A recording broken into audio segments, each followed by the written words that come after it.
Hey everyone, we're here today to put two VUKs in vertical upkick that stands for in a Twilight Zone and a Monster Bash. The one on the left is a Twilight Zone and the one on the right is the Monster Bash. And the reason why I'm changing these out is because on my Twilight Zone, the one on the left, the solder joint is bad on the one. I mean, I could get it resoldered, but I was like, well, it's an old one anyway, and it's good as a backup, but I'll just change the whole VUK out. And the one on the right with my Monster Bash is that from day one, it shoots the ball to the right flipper, which in reality, the ball should be being shot to the left. So whoever had the game, or however it was set up originally or down the road, was that VUK got bent, so now it just shoots the ball right to the right flipper, which really should be being shot to the left. So I'm going to change that one out as well. They're not really hard. I got these both from Mantis Pinball, and the guy who runs Mantis, I believe, is Kerry Stair, and he was the guy, I think, who created the Cliffy inside the hole instead of outside the hole like Cliffy does. Cliffy kind of covers the area. Kerry actually covers the inside of the hole of a protector. So I think Cliffy has the rights to do the outside of the hole, and Kerry had the rights to do the inside. I think they had some kind of agreement when I listened to him on the Shaggy's Pinball podcast back in the day. He the agreement was like a gentleman's handshake agreement to do that. So what we're going to do is install these VUKs on both of those games. We're going to take a look at the old ones, take a look at the new ones, and then see how they install, all that kind of stuff. So stay tuned for that. We're just going to look at these VUKs real quick and just see the soldering joints and stuff like that. They look really good. He does a nice job with the building of these. So stay tuned. Alright, so this is the one for Twilight Zone, I believe, the VUK. And it kind of gets mounted like that, I believe. So the ball hits the back of that and shoots it back out to the flipper. I have to look to see how it actually gets mounted. I believe there's a switch that goes down here at the bottom. So when the ball drops on it, it detects it and it shoots it back out, through the VUK. So, but the welds on the thing is really nice. It does a really nice job, really professional, the way that these get built. They look really cool, like really nice design, nice job, really clean the way he builds these things out. And he has them for a number of games on his website. These aren't the only two games he has. He has them for a lot of Williams games, back in the 90s and probably early 80s too, or late 80s, I should say, like maybe stuff for Funhouse. I think he has on there, stuff like that. So that's the way that everything looks on the Twilight Zone VUK. But everything looks really good, really clean. Like I said, clean soldering joints, stuff like that. So let's take a look at the Monster Bash VUK. Okay, so here's a Monster Bash one. Again, the ball shoots out, hits the back of that, shoots it back out to the flipper. If you look at the sides here, these two sides, I believe two optos go to the side. I believe the optos shine through this hole, so it detects the ball when it goes down. The solenoid goes to the bottom of this through that. That's the little rubber thing, the bottom of the shooter of the solenoid hits the bottom of that. The solenoid post goes through here, hits it up, and then the ball kind of comes through that. But again, nice job on the soldering on all this.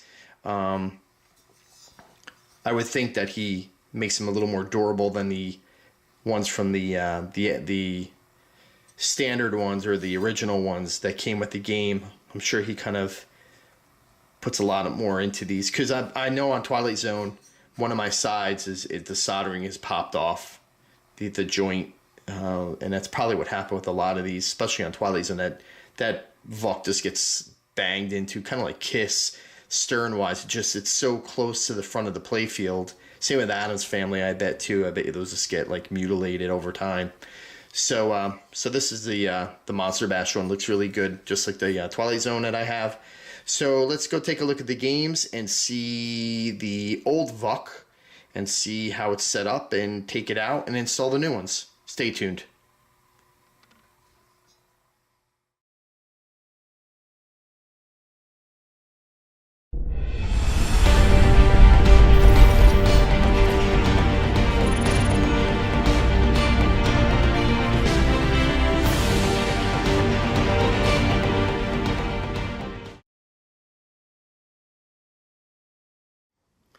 Okay, so now we're looking at Monster Bash, and what we're kind of focused in on right now is the old VUK that's still in the game. So basically, as you can see, there's an opto on one side, there's another opto on the other, there's a solenoid at the bottom like we were talking about in the video. So all that's got to come off, and then you got to take off these 4 screws that are, you know, bolted into the playfield, and that has to come off. So I don't think any soldering has to be done, which is good. I think the everything's pretty much just screwed in. So you got your Phillips head screwdriver or screws here for the optos. So these come off with the base. So you screw that back in once a new opt or a new VUK goes in. This comes off. I believe there's screws on the underside or somewhere that holds that in. Yeah, they're right here where my finger is. So there's probably like 2 screws that hold that in. So that base comes off, and then that whole solenoid comes off. And then you replace it with the new one. So let's take a look, see how it goes, and see if we can get the new one in. Stay tuned. Okay, so I don't know how exciting this is going to be really, but what we're going to do first is take a Phillips head screwdriver, take pictures of everything. I always do that. Take some photos of everything. The black on my pinball machine here, Monster Bash, the black optos on the left, the white optos on the right. I don't know if there's a color difference with yours. So there's Phillips head screwdrivers that are holding those in. So we're going to take those out right now.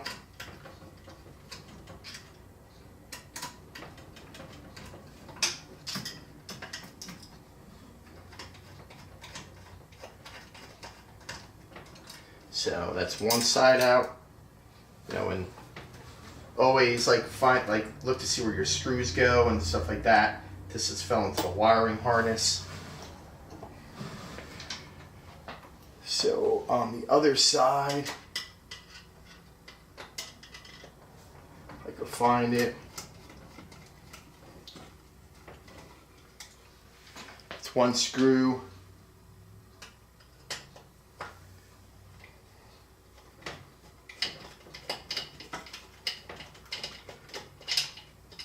That's 2 screws. So 4 screws all together for that. And then what we're going to do now is take out the VUK. So I have I don't even know what size this is. But I have my driver here to take this out. I bought these, I believe, from Pinball Life. They're great. I mean, this is probably the best tool that I bought. You know, as I use it on everything. Everything is held in with these screws. So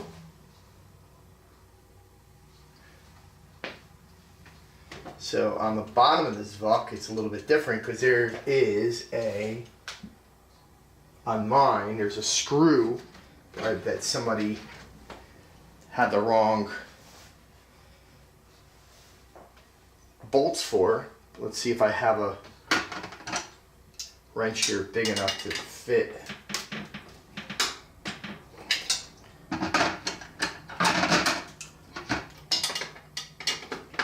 Yeah, I do. Good. So there's like a nut down here or something that needs to come off, which probably has to be held from the top of the playfield. So I'll wait on that one. I'll have to look at the top of the playfield again for that one. And then here I have another Phillips head.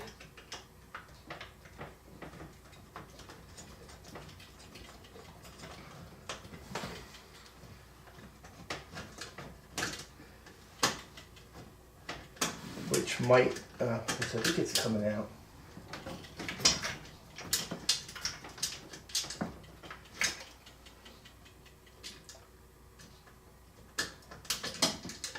Should really get a longer screwdriver that I have, but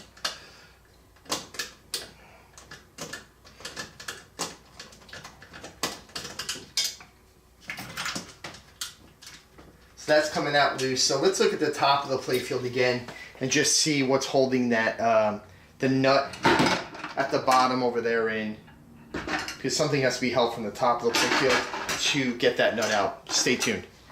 Okay, so now we're looking at the top of the playfield again, and basically where that VUK goes, what we're looking at, this is the post where that nut goes onto on the bottom. So that is right. And then there's a screw that goes into like that that goes into the playfield over here with that, you know, the nut that goes into the playfield. There's a name for like a T-nut or something that would be.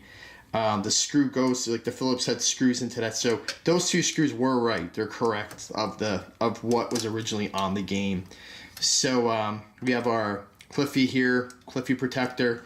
So this is what you're kind of holding on to on that nut when that starts spinning. You got to get a wrench, a little wrench, and put it on here, or deep socket or something like that, so it doesn't spin while you're unscrewing that nut. And then there's a Phillips head screw that is on the bottom of the playfield that screws into. So that's that. So let's look at the bottom of the playfield again and look at the VUK and swap the parts out to the new one and reinstall everything. Alright, so let's take a look now at what we need to do now to get this, what do you call out, this solenoid and stuff like that. So there's two nuts right here that need to come out. So we just unbolt those.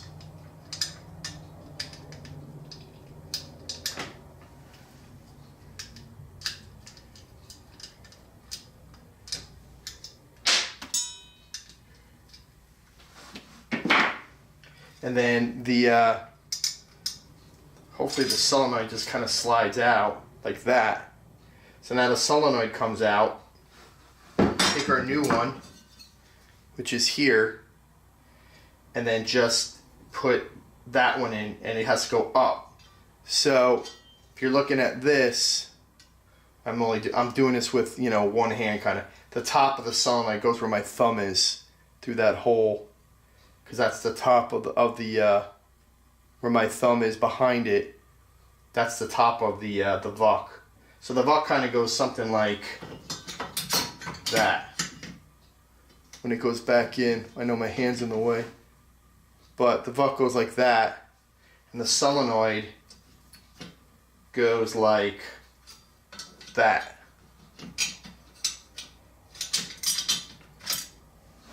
So the solenoid goes, so the bottom is towards, you know, the bottom of the VUK.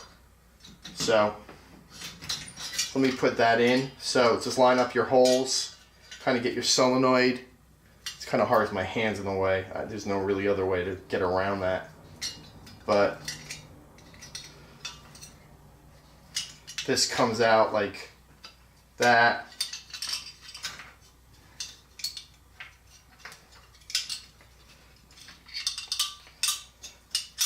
Maybe you got to take this apart, kind of. Kind of get that lined up in there. Take the rest of yours.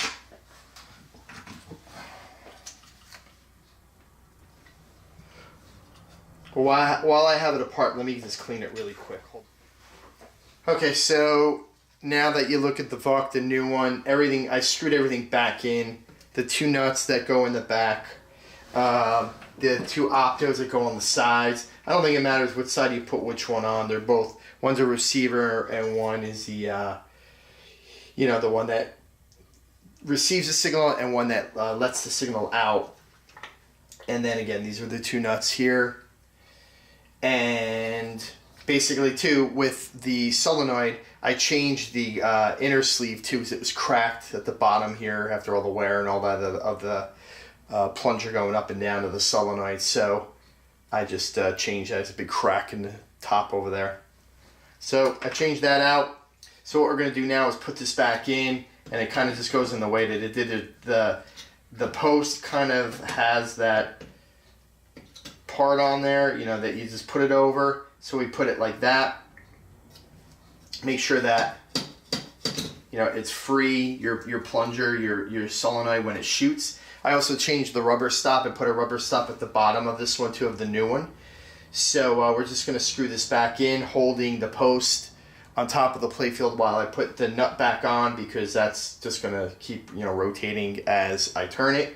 So we're going to put it back on and see if everything works. So stay tuned. And then we're also going to look at the old VUK 2 and see why it was shooting to the right flipper, which on first glance I could see probably why it was doing that. But let's take a look at that after I install this back in. Stay tuned. So I have my VUK back in, everything is working. I have my optos on both sides, put back on, got my solenoid back in, put a new coil sleeve in there because the other one was cracked, cleaned everything up before everything was put back together, tested it, it's the ball shooting now to the right flipper on the machine. So I noticed something in my cabinet too as I was cleaning it out. I was just vacuuming it out since I had everything open. And let's look at that real quick.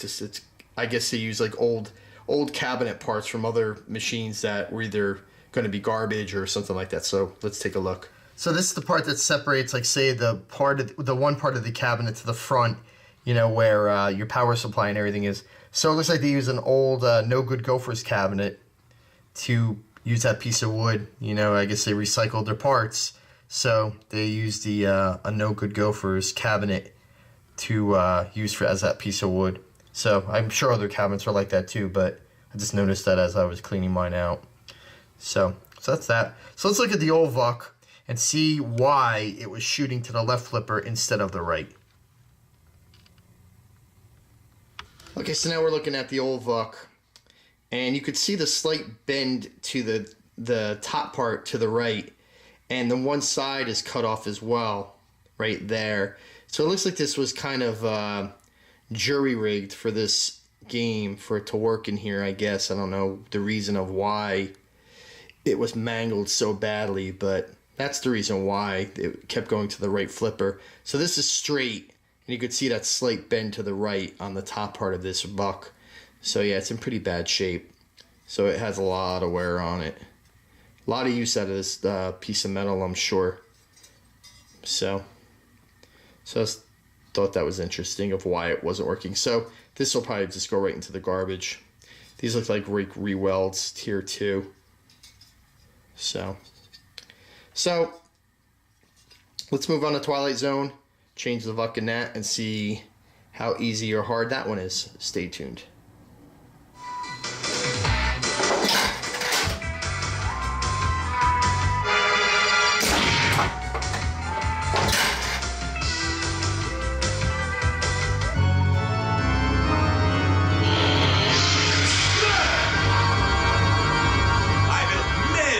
You with my semi-circular movement.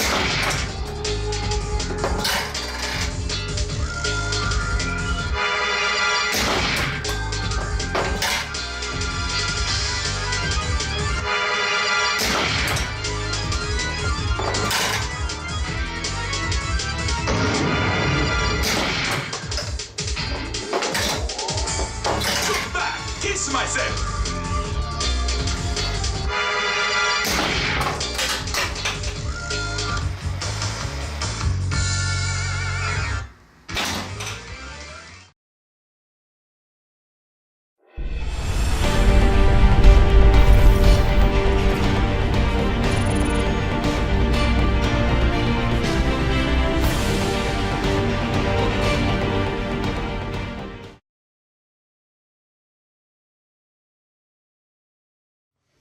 Okay, so now we're looking at the upkick here, and basically to get this to install in the playfield, what we had to do was remove, there's 4 screws over here that remove this VUK itself.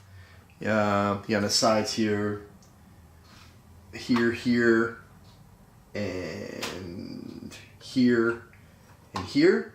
So what I had to do was take this part of the ramp off too, so I could test it with a ball on the switch inside that VUK there to make sure the ball was kind of hitting it the proper way. So this stand-up ramp or a stand-up target had to come off. This stand-up target, I believe I took off. The switch I had to take off, and the light board I had to take off to get to this target up here. So this had to slide too. So there's like 2 screws here, and it slides over. 2 screws here. 2 screws here. I think I left that one on. So those 4, again, the VUK came off, these dropped, or stand-up targets, the light board slid over. I took off this part of the ramp again, so I could get a ball in there and test it to put it over this switch to make sure it was making contact. Here's a little tip, which I kind of figured out as I was doing this, is that this switch right here, when that ball goes into this up kicker here, this switch comes down, you know, to sense the ball. So basically, this switch, when the ball kind of hits it, will drop down like that. But the ball needs to stay on this switch to activate that mode. So if it just kind of glides over it, it might sense it. But this switch, like, has got to be sensed all through this. So as a ball is laying on top of it, this switch got to be making contact to be sensed to the processor in the back that a mode is starting or something like that. I didn't know that at first. I thought it just kind of glides over the switch to activate the mode. But a ball needs to kind of stay on the switch for a second or so to tell the computer, hey, you got to start a mode. So just a little tip. So as this comes down, take a ball, if you're going to change yours out, and say you put a new switch in or whatever, take this ramp off, put a ball in there, and lay it on top of that, and make sure that the ball, wherever it lays on like this switch by this solenoid back here, is on that switch, and you could hear it clicking down on the switch itself that makes contact. Because if it doesn't, well, your mode's not going to start up, and the ball's not going to shoot back out from the solenoid, and your mode isn't going to start. So that switch has to be adjusted to have that ball lay on top of it to sense it for a second or so. So a little trick, because it took me about 3 hours to figure that out. After I held this down, I'm like, oh, the switch is working. And why, at first it wasn't working. I'm like, oh, it's working after I held it down. So I kind of figured out, oh, the ball's got to be laying on that switch for a couple seconds, or a second or so. Not a couple. But that's really it. So this switch had to be taken off and on. Some of this pretty much stayed on. I didn't really have to touch it, and everything else, like I told you, had to come off. And also on this VUK, on the video in the beginning, you'll see there's like a little thing that sticks out to the side of that VUK, and that goes on top of the playfield. And what that's for is for the stand-up target that's right here to lay against. So when this gets hit, it hits the back of that metal post and doesn't like flex and give you air balls, because this game is pretty much known to give you air balls off the stand-up target if it's not. And this is more reinforced the stand-up target that I have a video that shows when I change that. But this is a more reinforced stand-up target for that reason. But his Mantis's VUK here has another support piece on that VUK.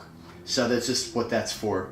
So that's really it for this game. So let's check out some testing on the game, on the VUK with the ball shooting out, and then we'll pretty much look at the VUKs together and see the reasons why they didn't work and why they were changed. And that'll be the end of the video, so stay tuned.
Okay, so now we're to the end of the video. After the install, some testing on the VUKs to make sure everything was working, the switches and the octos, and everything was bolted back in, all that kind of stuff. So again, here are the two ones that I took out. We kind of did a quick one of the Monster Bash, how mangled up.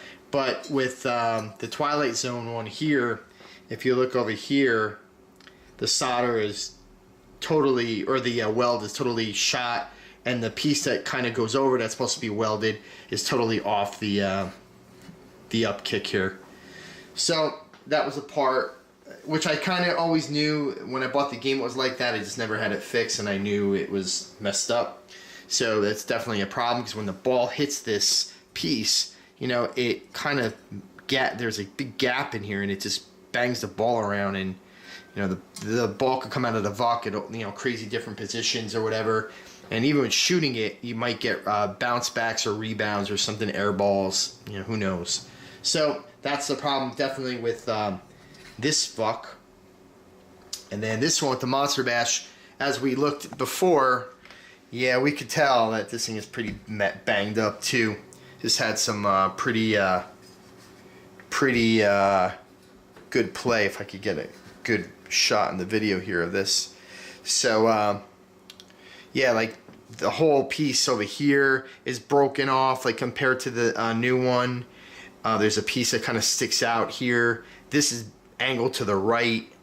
Yeah, and it's just, you could tell it's been pretty played out. So it's time for new ones, and for the price, you know, you might as well. So I'll put a link of the Mantis up, you know, for his parts on my website or on my blog. You know, I have a link to that, so you can buy them. They're fairly cheap. They're like $60 or something, around that price for each one. They're well made. They're really good. And also too, in the video I pointed out too, with the Twilight Zone one, he also puts a support piece. So if you mount the VUK, it goes something, I think, like this. Let me just put that Monster Bash one down.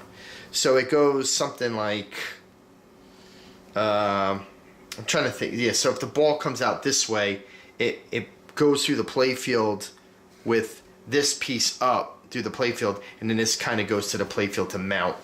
So when on this piece right here that sticks out, you'll see a support piece on the Mantis side, and that's for that stand-up that goes alongside of it. So that stand-up gets air balls sometimes because it flexes a lot. That beam or post kind of supports that. So that has to come through the playfield too when you're putting the Mantis one in. So just remember that. And again, it rests. I had to bend mine a little bit to get my target in there, because my target is a little thicker than the ordinary one, because that was already set up for that airball issue I have, and they were selling ones that were a bit stronger, so I bought it. So that's that. So again, they were pretty easy to install. Remember the thing with the Twilight Zone switch as well, the ball needs to rest on that switch. It just can't go past it and like hit it. It's got to rest on it for like a second or so for it to register and have the solenoid pop the ball back up and for it to register in the mode. So that was something I had to kind of figure out. So make sure that ball is actually activating that switch on many parts of that switch when the ball is resting on it. So that's it. So again, thanks for watching my videos. I really appreciate it. You can see everything at pinballsupernova.com. My YouTube, my blogs, my Twitter, my Facebook, all those channels. And again, thanks for the subscriptions. I hope they keep coming in and people keep watching my videos. And I really appreciate it. So until the next video, see ya.